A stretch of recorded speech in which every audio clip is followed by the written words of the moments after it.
జై బాలయ్య ఈ మాట అంటే చాలు నందమూరి అభిమానుల్లో పూనకం వచ్చేస్తుంది.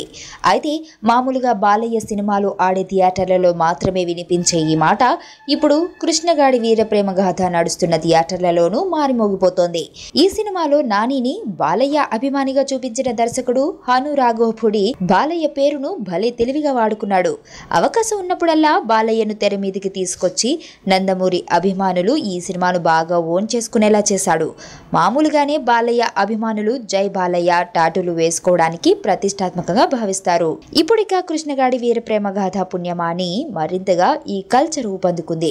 ఈ సినిమా రిలీజ్ రోజు నుంచి సోషల్ మీడియాలో జై బాలయ్య టాటూలు ట్రెండ్ ఊపందుకుంది.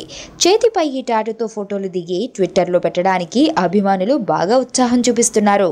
తాజాగా అమ్మాయిలు సైతం ఈ టాటూలతో సందడి చేస్తుండడం విశేషం.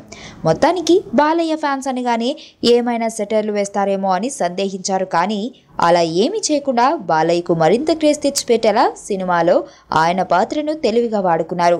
దీనివల్ల ఆ సినిమాకు మేలు జరిగింది. బాలయ్య అభిమానులు సంతోషించారు. నా కూతుర్ని కిడ్నాప్ చేశారు రిషి. నా కూతుర్ని వెతికి పెట్టగలవా? ఎవరినో పెళ్లి చేసుకొని వెళ్ళిపోయింది. ఇప్పుడు వాళ్ళ కూతురు కిడ్నాప్ అయితే నీకేంట్రా? 2 months బ్యాక్ ఒక చిన్నపిల్ల కిడ్నాప్ అయిందండి. కిడ్నాపా? ఎప్పుడండి? మీరెవరు? నువ్వెవరు? ఎవరు మీరు? ఎక్కడో అమెరికా నుంచి వచ్చి